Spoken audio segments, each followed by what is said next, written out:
E ele segurava na minha mão bem firme e ele falava assim, filha, eu vou ter que te levar para uma parte escura agora, filha. E a gente desceu, a gente saiu do céu e desceu num buraco, como fosse um abismo, como fosse um redemoinho assim, e caísse direto assim. Mas quando a gente caiu, a gente se perseguiu num caminho, uma forma de uma cruz assim. Aí começou a sair pessoas do enxofre gritando, gritando, gritando e falando socorro. E eu falei assim, Senhor, por que ele está aqui, Senhor, por que ela está aqui? Ele falou assim, filha, ele está aqui por adultério, ela está aqui por se embebedar. E ele segurou a minha mão bem forte e falou assim, filha, nada vai acontecer com você, filha. Você consegue, você aguenta. Quando um homem se levantou do enxofre, segurou um copo na mão, parecendo um copo de cerveja. Só que não era a cerveja que tinha dentro daquele copo, eu não sei. Eu não reconheci o que tinha dentro daquele copo. Ele bebia e ele virava pó no enxofre. E aí eu fiquei meio em dúvida, eu fiquei com medo de ir lá. Eu falava, filha, você aguenta, filha, você aguenta.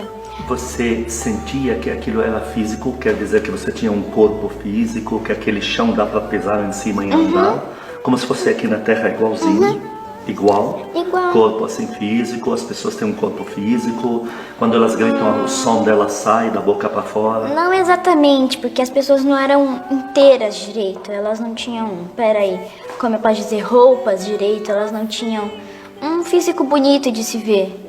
Não. Elas eram todas destroçadas, tipo, horríveis. E elas ficavam gritando, gritando, gritando. E aí... você podia ouvir os gritos? Ouvia.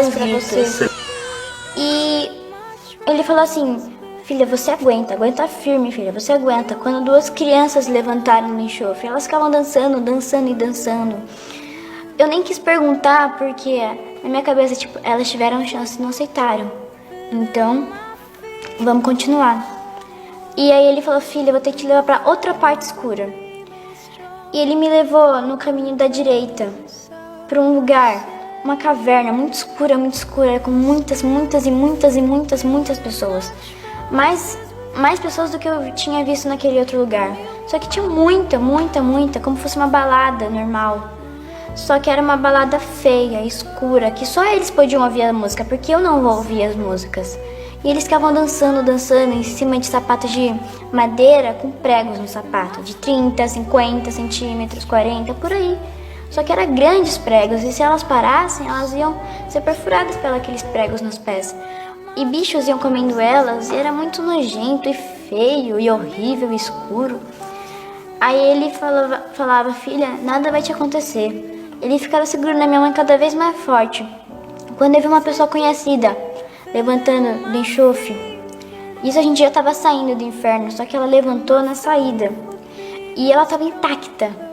Ela estava perfeita, como eu estivesse falando com você, só que você está perfeito. Ela estava perfeita, sem nenhuma demonstração de dor, sem grito. Estava brava, de cara fechada. Estava com as mesmas roupas que eu tinha visto da última vez que vi ela. Então você conhecia ela na Terra, antes dela morrer. Que triste. E ela era muito querida pra mim. E ela estava intacta e ela usava as mesmas roupas. Ela estava com o chinelo de sempre, uma sandália. Mesma roupa da Terra. Mesma roupa da Terra.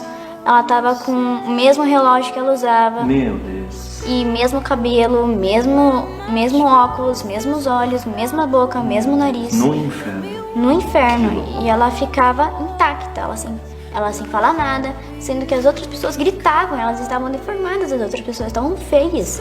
E ela estava intacta, perfeita. Mas ela não gritava, não demonstrava dor. E ela ficava, tipo, em cima do enxofre. Então, parecia que não encostava nela. Só que era muito feio. E ela não falou nada? Não falou, ela ficou de cara feia. Eu olhei pra ela, eu não sei se ela me reconheceu, mas eu olhei e fiquei olhando pra cara dela pra ver se ela dava um sorriso, ou se ela falava, se ela tentava me tocar, alguma coisa assim. Mas eu sei que Deus não ia deixar ela me tocar, que ela estava no inferno. Estava separada de mim. Mas... Você sentia isso? Isso. Que há uma diferença de quem ainda tem vida e quem está no inferno. Como fosse um corredor que a gente passasse com vidro em volta, mas só que ninguém podia te tocar. Ninguém podia te demonstrar alguma coisa por você. E não havia vida, mas você sentia como se tivesse... como se tivesse um vidro como se tivesse separando você de uma área e da outra. Entendi. como fosse uma parede de outra E parede. você sentiu que ela estava muito perto de você? Do meu lado. Meu Deus. Só que ela não demonstrava nada. É impressionante, ela não demonstrava nada. Enquanto Que os mais outros aconteceu? gritavam. E ele me tirou do inferno. Nessa hora que acabou. Me tirou do inferno. Tipo, basta, né? Aí ele me tirou do inferno e começou a falar comigo. Só que nessa hora eu parei de ver ele, parei de ver muitas coisas. Eu só tava num lugar branco. E ele falava assim, filha, tudo que você acabou de ver agora, tudo que você acabou da sua experiência, filha, fale para todos. Fale para todos nunca pararem de buscar de mim. Nunca pararem de ler a minha Bíblia, assim, filha. Nunca pararem de tentar ficarem íntimos de mim. Para eles ficarem mais íntimos de mim, filha. Fale para todos, filha. E quando eu voltei para a terra, eu abri o olho e vi muitos anjos, muitos anjos e muitos anjos. Eu via anjos subindo e descendo das casas, assim, que a gente estava dormindo nos nossos dormitórios. Eu via anjos em volta do nosso templo que tinha lá. Lá no Retiro. Lá no Retiro. As casas que você diz do Retiro. É, Aqueles isso. lugares onde estavam todo mundo dormindo. Os nossos dormitórios. Tinha muitos anjos. Muito Que lindo, anjos, que em lindo. filas assim. E eles iam tocando harpas, iam tocando trombetas, iam trocando tumbas, violino, violão. Uns ficavam sentados num banquinho para tocar a harpa, que era linda a harpa que eles tocavam. E tinha um anjo que todos estavam vendo junto comigo. Era um anjo que ele brincava de esconde-esconde com a gente. Que aquela... Quando eles todos estavam vendo, eram outros que estavam do seu lado Isso. e conseguiam ver. É. E ele ficava brincando de esconde-esconde, ia de uma nuvem pra outra. E ele ficava brincando, tipo, como ele visse a gente e voltasse pra nuvem, visse a gente e voltasse pra Que nuvem. lindo, olha. E ele ficava brincando. Quando um líder chegou pra mim e falou assim, o que você tá vendo? Não tô vendo nada. Eu falei, tio, segura na minha mão. Aí ele segurou. Falei, tio, fecha o olho. Ele fechou. Aí eu comecei a orar, Senhor, ele está pronto para ver os teus anjos, Senhor. Deixa ele ver, Senhor. Deixa ele ver tudo que eu estou vendo, Senhor. Aí eu falei, tio, declara que você quer ver os anjos. Aí ele declarou, eu quero ver os anjos. Tio, declara e grita, tio. Aí ele declarou e gritou. Aí eu falei, tio, abre o olho. Aí ele abriu o olho e ele começou a ver muitos anjos e muitos anjos. Depois que eu orei com esse tio, eu comecei a ver a porta de diamante de novo. Só que a porta aberta, assim, e muita clara, como tivesse muitas luzes, assim. E um homem falando assim, como fosse Jesus. Falando, pode vir, filha, você tá pronta. Aí ele falou assim, eu tô vendo. Eu falei, tio, você tá vendo a porta com um homem? Eu tô vendo. Aí quando a outra tia falou assim, eu também não tô vendo. Aí eu fiz a mesma coisa que eu fiz com o outro tio, fiz com ela. E ela começou a ver. Lindo. Aí eu falei com a minha tia do quarto, que eu tava no colo dela. E ela começou a chorar. Ela tava chorando como não pudesse, vamos dizer, controlar o choro. A bochecha dela tava toda molhada, como fosse um rio, assim, de água, assim, na bochecha dela. E ela falava assim, eu tô vendo, Esther, eu tô vendo. Eu não queria ver, mas você deixou eu ver, filha, você deixou. Aí várias pessoas ficavam tentando encostar em mim pra ver se elas estavam vendo os anjos. E era muito engraçada quando eu orei pra uma menina chamada Beatriz, uma menina ruiva do TCC.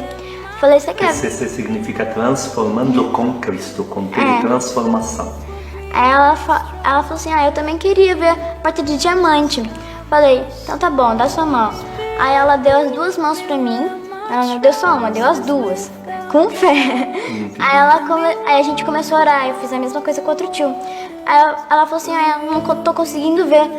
Tudo bem, você já viu os anjos. Ela falou, é verdade, eu já vi, já tá bom pra mim. Depois eu vejo a porta. Aí a gente ficou junto pelo acampamento inteiro pra ver se ela via alguma coisa e me falava, e se eu via alguma coisa e falava pra ela. E eu fiquei com minha visão espiritual aberta, assim. Tipo, eu vejo em todos os lugares, quando eu vou na escola, quando eu vou tomar café, quando eu vou almoçar, quando eu vou pro quarto, quando eu faço lição, quando eu vou estudar, quando eu vou... Quai, seu app de vídeos curtos.